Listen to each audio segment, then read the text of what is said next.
Welcome back. We are jumping right in today, taking a foundational text and really breaking it down to save you hours of study. We want you to walk away with a thorough understanding and quickly. We're looking at Psalm 76 today.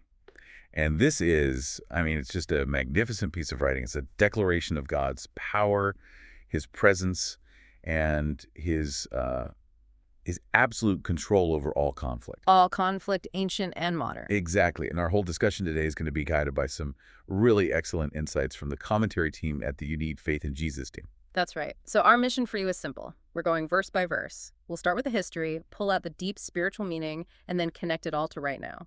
From ancient worship to divine judgment, you'll have a complete picture by the end of this. Let's get started. The context, as always, is everything. Okay, let's unpack this. We start with the heading. I feel like these are often overlooked, but they tell us so much about how the psalm was originally used. It says, "To the chief musician on Neginoth, a psalm or song of Asaph." What does that tell you right off the bat? It tells me this was a major production. To the chief musician means this wasn't just some private journal entry. It was curated for the official temple worship. It's a formal piece. So prime time. Absolutely prime time. And when you see Neginoth, that means stringed instrument. So you have to imagine this being sung with harps, lyres. Yeah. It was designed to be beautiful, to hit you emotionally, not just intellectually. And the name Asaph grounds it historically. He's a big deal. A huge deal. Asaph was one of the main worship leaders appointed by King David himself. He was a foundational figure. So this is a celebratory piece, a song, set to music, designed for the whole community to sing together, probably right after some massive, unbelievable military victory. That sets a powerful stage. So with that in mind, let's see where this declaration is centered. Verse 1 seems to pin it on the map. It does. Let's read it. Psalm 76, verse 1. In Judah is God known. His name is great in Israel. You see Judah and Israel? Well, why the specifics? Isn't God everywhere? That's the question, isn't it? The psalm is drawing a kind of theological boundary here. It's saying, look, while God is the creator of everything, he chose a specific group of people, the family of Jacob, which is Judah and Israel, to be the stage where he would reveal his character. He made himself known through his actions with them. Precisely. And the insights from the UNFIJ in Jesus team really highlight this. The greatness of God's name wasn't some abstract idea. It was proven again and again through real, tangible events, saving these specific people from their enemies. That's the setup for the huge event this psalm is celebrating. So it's the difference between knowing about God and actually seeing him work. And that action gets tied to a very, very specific physical place in verse 2. It does, yeah. Verse 2 gives us the physical address, so to speak, it says. In Salem also is his tabernacle and his dwelling place in Zion. Salem is the ancient name for Jerusalem, and Zion was originally the name for the Temple Mount within the city. So it's getting hyper-specific. Incredibly specific. These verses are pinpointing the exact physical location God chose for his temple, his dwelling place on earth. This wasn't just symbolic, it was the tangible proof that God was committed to being with his people. Now that's a key point that the UNFIJ in Jesus team stresses. The presence was real, it was physical. But why? If God is everywhere, why choose one hill, one building? Was the location itself magical? That's the perfect question, and it gets to the heart of it. It wasn't about the place, it was about the relationship. The team's commentary takes us all the way back to Exodus to see the original blueprint. It's in Exodus chapter 25, verse 8. Let's hear it. And let them make me a sanctuary, that I may dwell among them. Among them, not in it. Exactly. The point was never to contain God. That's impossible. The point was to make himself accessible. By choosing a physical spot, God was making a statement. I am here with you, you can find me. It gave them a focal point for worship, for prayer, and for expecting deliverance. Okay, so that historical context is clear. But this is where the UNFIJ in Jesus team pivots to a really profound application for us today. The temple in Zion is gone. God doesn't live in buildings anymore. So, what does his presence mean now? It's the incredible shift of the new covenant.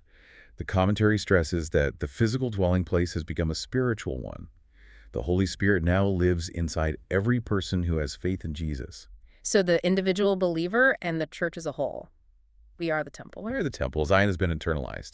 You don't have to go on a pilgrimage to Jerusalem to find God's presence anymore. You carry it with you. And that completely changes the game. It moves from geography to personal conduct. It really does. The UNFIJ in Jesus team hammers this point home. Our lives, how we act, how we speak, how we treat people, that is now the place where God's name is either made great in the world or not.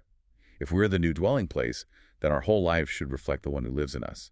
That is a staggering responsibility, and it's our first practical takeaway. So for you listening, ask yourself, how is this presence showing up in your life tangibly this week? Is it in how you handle a frustrating email, how you parent your kids? The You Need Faith in Jesus team challenges us to identify one specific way you can act like God's dwelling place today. It's about making this huge theological truth a visible reality. Our lives become the new Zion. So, having established that God is present in Zion, the psalm just launches right into what that presence means. And it means victory, a miraculous, almost shocking victory. Let's look at verse 3. Psalm 76, verse 3, it says, There break ye the arrows of the bow, the shield, and the sword in the battle. Selah. That word there, it's so powerful, but points right back to Zion. And notice the kind of victory this is. It's not a team effort. Not at all. It's a total statement of God's effortless power. It says he break them. He didn't help the army fight better. He just shattered the enemy's entire arsenal. Their offense, their defense, the whole operation just collapsed. The victory wasn't won by Israel, it was given to Israel, right there at God's doorstep. And that word Selah at the end, it's like a command to just stop and think about that. It's not just for the musicians. Oh, absolutely. It's for the listener. The victory was so huge, so impossible to explain by normal means, that it demands you just sit with it for a moment. Yeah. And the commentary from the You Need Faith in Jesus team connects this directly to what most scholars agree is the historical event behind the psalm. The destruction of the Assyrian army. Under King Sennacherib, yes. Yeah. One of the most dramatic stories in the whole Old Testament. Remind us of the context. The Assyrians were not a minor threat. They were the global superpower of their day, the unstoppable empire.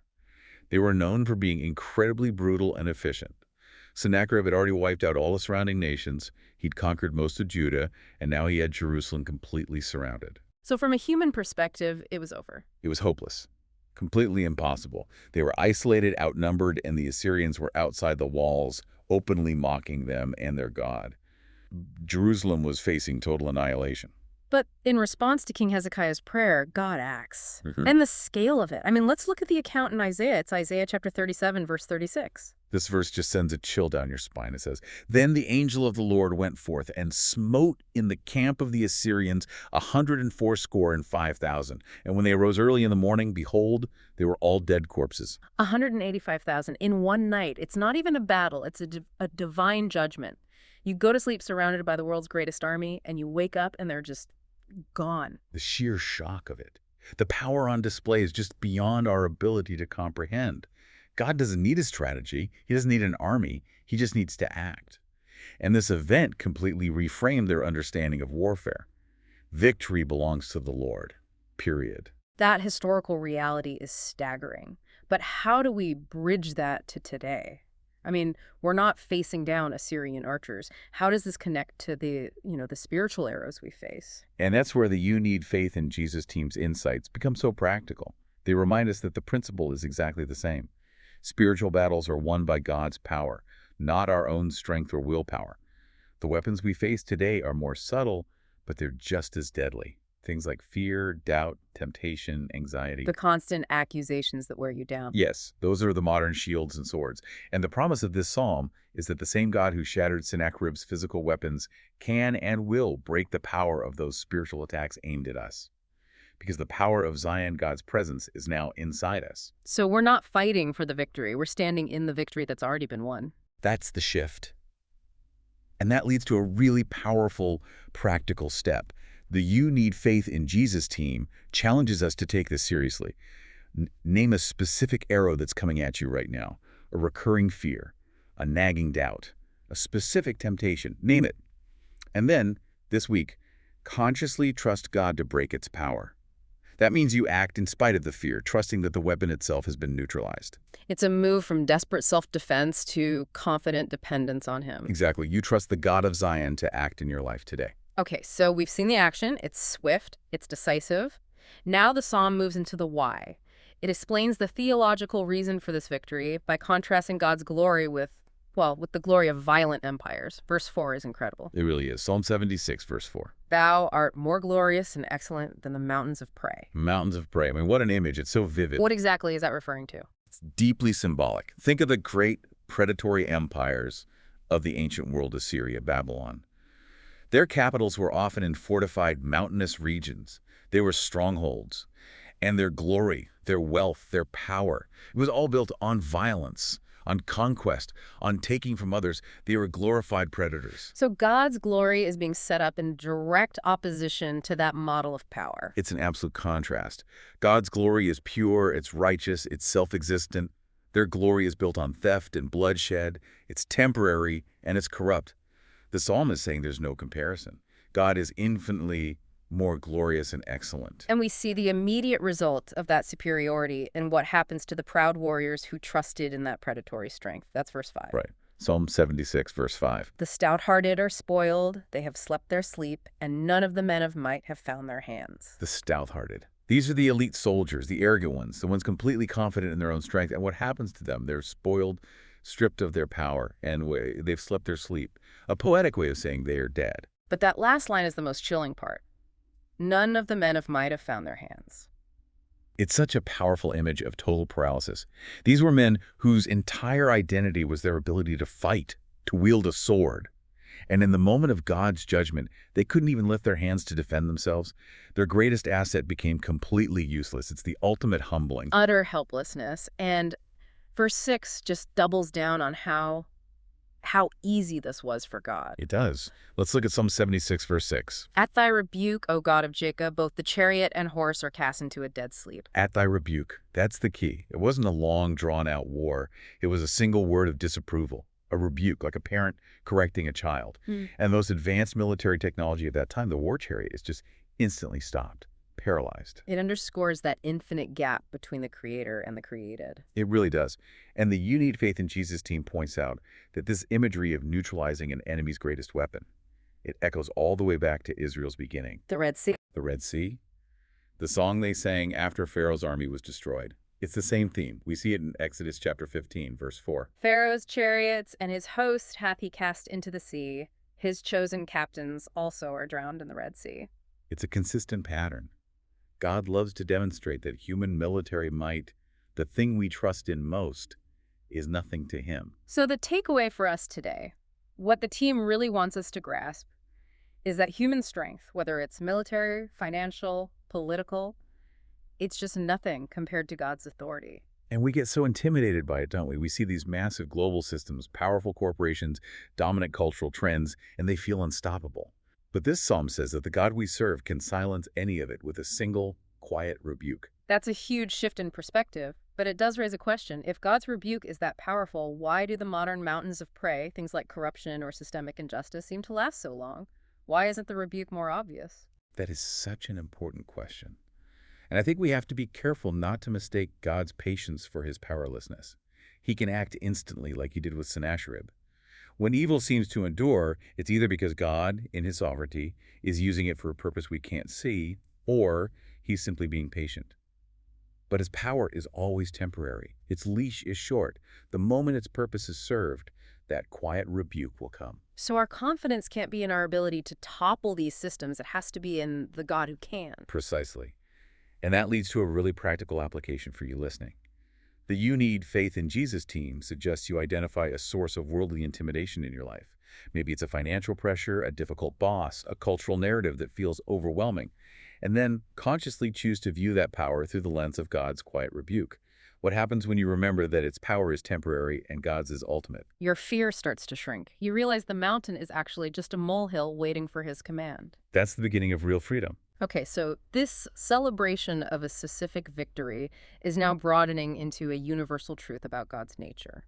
And the only proper response to this kind of power is, well, fear. But not in the way we usually think of it. Let's look at verse 7. Psalm 76, verse 7. Thou, even thou, art to be feared, and who may stand in thy sight when once thou art angry. We have to get this right. The commentary from the You Need Faith in Jesus team is very clear here. This is not about cowering in terror before a cosmic tyrant. Right, it's not paranoia. No, it's awe. It's a profound, soul-deep reverence and respect that comes from understanding who you're dealing with. It's the only logical response to a God who can silence an army with a word. And that awe then makes you confront that terrifying question in the second half of the verse. Who may stand when once thou art angry? And the implied answer is Nobody. No one. On their own merit. When a perfectly holy God expresses righteous anger against sin, not a temper tantrum but pure justice, no created being can withstand it. We see this echoed in the prophet Nahum, chapter 1, verse 6. Who can stand before his indignation, and who can abide in the fierceness of his anger? It's an absolute, for anyone who understands this, it should lead to deep humility. But, and this is a crucial turn, for the believer, the You Need Faith in Jesus team says this awe leads to gratitude. How does it make that jump from terrifying judgment to gratitude? It's because of the cross. We realize we can't stand before that judgment. And yet, through faith in Jesus Christ, we don't have to. We are shielded from that wrath because it was already poured out on him. So the fear of God becomes this reverent, thankful love for the one who is both the righteous judge and our merciful Savior. So this terrifying judgment actually has a redemptive purpose, which we see laid out in the next two verses, 8 and 9. Yeah, exactly. Let's read them together. Psalm 76, verse 8. Thou didst cause judgment to be heard from heaven. The earth feared and was still. And then verse 9. When God rose to judgment to save all the meek of the earth. Selah. Judgment comes from heaven. It's absolute. And the whole earth just goes silent in response. It holds its breath. But the key, and the commentary really emphasizes this, is the reason God rises to judge. It's not just to punish the wicked. The primary motivation stated here is to save all the meek of the earth. He rises as a defender. He rises as their champion. Now, we have to define the meek. In our culture, meekness sounds like weakness, like being a doormat. Right, it's not a very popular quality. But biblically, that's not what it means. The You Need Faith in Jesus team defines the meek, not as the weak, but as the humble. They are the ones who have made a conscious choice to trust God's power instead of their own. They wait for him to act instead of taking matters into their own hands. So their humility is actually a position of strength because they're relying on his strength. Exactly right. And this connects to one of the most famous promises in the Bible from Psalm 37, verse 11. But the meek shall inherit the earth and shall delight themselves in the abundance of peace. So God's judgment is the mechanism that ensures that promise comes true. It brings justice for those who have humbly waited for him. And that leads right into a very clear practical application for us. If God is the one who rises to bring justice for the meek, then we are commanded not to seek revenge ourselves. That's the core of it. When you're wronged, when you're treated unfairly, your job is not to plot your revenge. Your job is to live humbly and entrust the case to the ultimate judge. You have to believe that the God who shattered the Assyrian army for his people will rise to bring true and perfect justice for you in his time. It's an act of profound trust, believing that when things go quiet, it's not God being absent, it's the courtroom of heaven coming to order. Beautifully put. We now come to maybe the most mind-bending and at the same time most comforting verse in the whole psalm. It's verse 10, and it's a statement about God's total control over human evil. This verse is a theological heavyweight. It defines God's relationship to all the chaos and malice we see in the world. Psalm 76, verse 10 says, Surely the wrath of man shall praise thee, the remainder of wrath shalt thou restrain. Okay, let's take some time with this. There are two huge claims here. First, that even the worst, most evil human anger and rebellion will somehow end up bringing praise to God. That's a hard concept to swallow. It almost sounds like God needs evil to happen. It's a tension, for sure. But the commentary from the You Need Faith in Jesus team is very careful here. God does not cause the evil, the sinful intent, the malice that comes from us. But God is so sovereign, so powerful, that he can take those evil actions intended for harm and weave them into his bigger, perfect plan for good. He redirects the outcome. So he's working in spite of the evil, not because of it? Exactly. He demonstrates his power over it. The classic perfect example of this principle in action is the story of Joseph. His brothers sell him into slavery. Pure evil. Pure, malicious, sinful jealousy. They intended for him to suffer, maybe even to die. And he did suffer. For years, he was betrayed, imprisoned. But at the end of it all, God had used their evil act to place him in a position to save their entire family from famine. And Joseph's own words to his brothers just nail this principle down. It's from Genesis chapter 50, verse 20. But as for you, ye thought evil against me, but God meant it unto good, to bring to pass, as it is this day, to save much people alive. You meant it for evil, God meant it for good. That's the whole doctrine in one sentence. The sin was theirs. The sovereign redirection was God's. That is precisely how the wrath of man is forced to praise God. It becomes an unwilling instrument in the hands of a sovereign artist. Okay, that's the first half. Now the second part. The remainder of wrath shalt thou restrain. This is where the comfort comes in. This is the anchor. What it means is, if God cannot use a particular act of evil to ultimately bring about good and praise his name, he just stops it. He holds it back. He restrains it. This puts a divine limit on all evil. So nothing chaotic or malicious happens that God hasn't, at some level, permitted and controlled. Yes, the You Need Faith in Jesus team uses the metaphor of a leash. All the evil we see in the world, all the opposition we face, it's on a leash. And the hand of God is holding that leash. It can only go as far as he allows it to go. That reframes everything. It means we don't have to live in fear of what people might do because their power to harm is fundamentally limited by God. It gives you incredible confidence, and it leads to a very practical application. For you listening, think about a source of anxiety in your life that's coming from someone else's actions or malice. A conflict at work, a family betrayal, and then consciously choose to rest in God's sovereignty over it. Remind yourself that even this negative thing must either serve his good purpose or it will be restrained. Remembering that the God who can stop an army with a word is certainly in control of the people who are causing you stress, that's a powerful truth. It's our anchor in the storm. The psalm now pivots. It's spent all this time declaring who God is and what he's done, and now it ends with a command, a call to action, what we must do in response. It starts in verse 11. A very logical conclusion. Psalm 76, Yeah. verse 11. Vow and pay unto the Lord your God. Let all that be round about him bring presents unto him that ought to be feared. It's a two-part instruction. Vow and pay. This isn't just about feeling devotion. It's about acting on it. So make the promise and then keep the promise. Exactly. To vow is to make that conscious commitment of allegiance to God. But to pay is to follow through consistently, day in and day out. Biblical devotion is always practical, and the commentary reminds us of the law in Deuteronomy chapter 23, verse 21. When thou shalt vow a vow unto the Lord thy God, thou shalt not slack to pay it. Don't be slack. Don't be lazy about it. Follow through. And it goes beyond just promises. It talks about bringing presents. And those presents are our offerings, our time, our talents, our resources. Given everything we've just seen about who God is, this awesome, all-powerful being, the only logical response is to give him our very best in worship. I think we're all guilty of this, aren't we? We're quick to make the vow in an emotional moment, but then we get slack to pay when life gets busy. It's the human condition, which is why this command is so important. It calls us back to consistency, because God's faithfulness to us is perfectly consistent. And the scope of this call to worship extends beyond just Israel.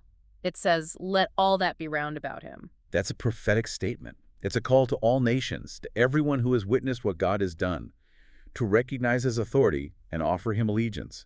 It's a universal call. And the psalm ends with a final stark warning to those who refuse that call, specifically the powerful rulers of the world. Verse 12 is a mic drop. It really is. Psalm 76, verse 12. He shall cut off the spirit of princes. He is terrible to the kings of the earth. This is an incredible statement. God is not impressed by human power structures. Yeah. He's not intimidated by presidents or kings. He shall cut off the spirit of princes. What does that mean? It means he can break their pride. He can crush their arrogance, their self-will. He doesn't have to defeat their armies. He can just go straight to the source and break their spirit, the very thing that drives them. It's a final reminder that all human authority is borrowed from him. And that word terrible. In modern English, it sounds negative, but that's not the meaning here. No, in the King James Version, terrible means awesome, fearsome, worthy of the highest reverence. If the most powerful people on the planet must hold him in awe, how much more should we? It all builds to this final call for total allegiance. And the application from the You Need Faith in Jesus team is just crystal clear. Unmistakable. Our primary loyalty, our ultimate worship, belongs to God alone, above any political party, any nation, any leader. And we have to be people who keep our promises to him. Which brings us to our final practical challenge for you. The team really wants us to take this personally. Review your commitments, your vows. Look at where your time, your money, and your energy are really going. Where are you being slack to pay your vow to the Lord? And then commit to correcting just one of those areas this week. Not out of guilt, but as a joyful response to the awesome authority of the God of Zion. It's how we live out the truth of the miracle. We recognize the victory he's won for us, and we respond with the devotion he deserves. And so we've journeyed all the way through Psalm 76. We started in a specific place, the Hill of Zion, and we have ended up with the reality of God's Spirit dwelling inside every believer. We saw his effortless power breaking the weapons of his enemies.